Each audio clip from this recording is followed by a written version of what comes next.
I have prepared this online study material for PG semester second students.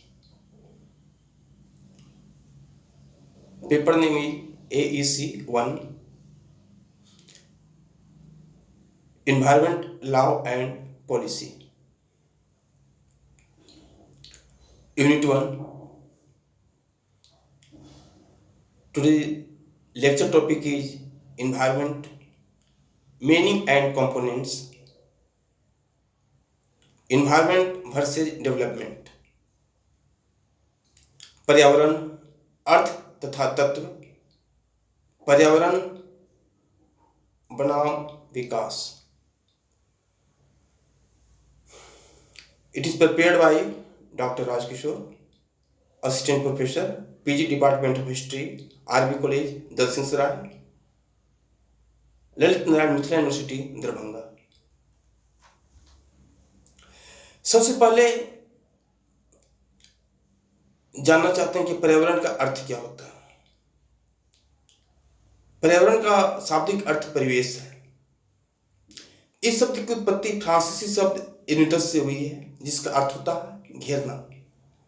यह एबॉयटिक शारीरिक energy और biotic अर्थात जीवित पर्यावरण दोनों को संदर्भित करता है.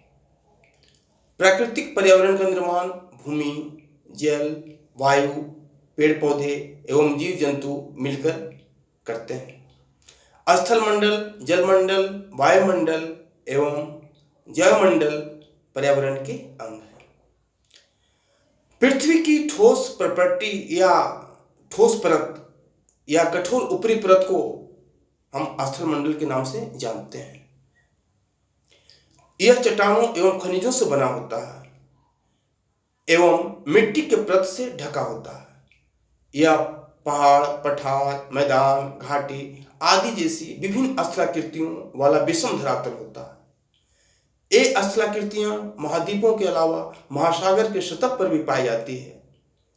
स्थलमंडल वह क्षेत्र है जो हमें वन, कृषि एवं मानव बस्तियों के लिए भूमि, पशुओं के चरने के लिए घास स्थल प्रदान करता है. यह खनिज संपदा का भी एक स्रोत है. जलीय क्षेत्र को हम जलमंडल के नाम से जानते हैं. यह जल के विभिन्न स्रोतों जैसे नदी, झील, समुद्र, महासागर आदि जैसे विभिन्न जलाशयों से मिलकर बनता है. यह सभी प्राणियों के लिए आवश्यक है. पृथ्वी के चारों ओर फैली वायु को वायुमंडल कहते हैं. पृथ्वी का गुरुत्वाकर्षण बल अपने चारों ओर के वायुमंडल को थामे रखता है.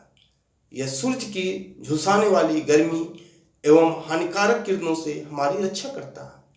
इसमें कई प्रकार की गैस, धूलकण एवं जलवाष्प उपस्थित रहते हैं. वायुमंडल में परिवर्तन होने से मौसम एवं जलवायु में परिवर्तन होता है.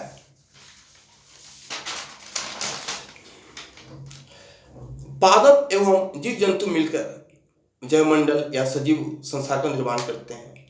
यह पृथ्वी का वह संकीर्ण क्षेत्र है जहां स्थल, जल एवं वायु मिलकर जीवन को संभव बनाते हैं. यह सर्वविदित है कि सभी पेड़ पौधे, जीव जंतु एवं मानव अपने आसपास के पर्यावरण पर आश्रित होते हैं. प्रायः वे एक दूसरे पर भी आश्रित हैं. जीवधारियों का आपसी एवं अपने आसपास के पर्यावरण के बीच का संबंध ही पारितंत्र का निर्माण करता है. अधिक वर्षा वाले वन, घास स्थल, रेगिस्तान, पर्वत, झील, नदी, महासागर एवं छोटे से ताल का भी एक परितंत्र हो सकता है. मानव अपने पर्यावरण के साथ पारस्परिक क्रिया करता है और उसमें अपनी आवश्यकता के अनुसार परिवर्तन करता है. प्रारंभिक मानव ने स्वयं को प्रकृति के अनुरूप बना लिया था. उनका जीवन सरल था एवं आसपास की प्रकृति से उनकी आवश्यकताएं पूरी हो जाती थी. समय के साथ साथ कई प्रकार की आवश्यकताएं बढ़ी. मानव ने पर्यावरण के उपयोग और उसमें परिवर्तन करने के कई तरीके सीख लिए. उसने पशुपालन एवं अस्थायी जीवन जीना सीख लिया. पहिए का आविष्कार हुआ. आवश्यकता से अधिक अन्न उपजाया गया. वस्तु विनिमय पद्धति का विकास हुआ. व्यापार प्रारंभ हुआ एवं वाणिज्य का विकास हुआ। औद्योगिक क्रांति से बड़े पैमाने पर उत्पादन प्रारंभ हो गया। परिवहन उद्योग का तीव्र गति से आरंभ हुआ। सूचना क्रांति से पूरे विश्व में संचार सहज और द्रुत हो गया। उपयुक्त विकास के फलस्वरूप कालांतर में प्राकृतिक एवं मानवीय पर्यावरण के बीच जो संतुलन थी वो खत्म होने लगी, जिसका प्रभाव यह हुआ कि मानव का पर्यावरण से समरसता सामंजस्यता का संबंध खत्म होने लगी। जैसा कि हम जानते हैं कि विकास एक निरंतर चलने वाली प्रक्रिया है। हालांकि हर विकास के लिए अपने सकारात्मक और नकारात्मक नतीजे होते हैं, लेकिन जब किसी देश के नागरिकों के लिए विकास की परियोजना चलाई जाती है तो पर्यावरण का ख्याल रखना भी उतना ही जरूरी है, और ऐसा नहीं करते हैं तो पर्यावरण पर उसके नकारात्मक प्रभाव उत्पन्न होंगे। किसी भी देश की उन्नति के लिए आर्थिक विकास बहुत आवश्यक है। पर्यावरण संबंधित देश के आर्थिक उन्नति में बहुत ही महत्वपूर्ण भूमिका निभाता है। विशेषकर पर्यावरण एक राष्ट्र के विकास का एक बड़ा हिस्सा विभिन्न क्षेत्रों में उत्पादन से जुड़ा होता है। प्राकृतिक संसाधनों जैसे कि पानी, जीवाश्म ईंधन, मिट्टी की उत्पादन क्षेत्र के विभिन्न क्षेत्रों में आवश्यकता होती है। हालांकि उत्पादन के परिणाम स्वरूप पर्यावरण द्वारा प्रदूषण का भी अवशोषण होता है। इसके अलावा उत्पादन के लिए संसाधनों के ज़्यादा इस्तेमाल की वजह से पर्यावरण में संसाधनों की कमी की समस्या भी उत्पन्न हो जाती है।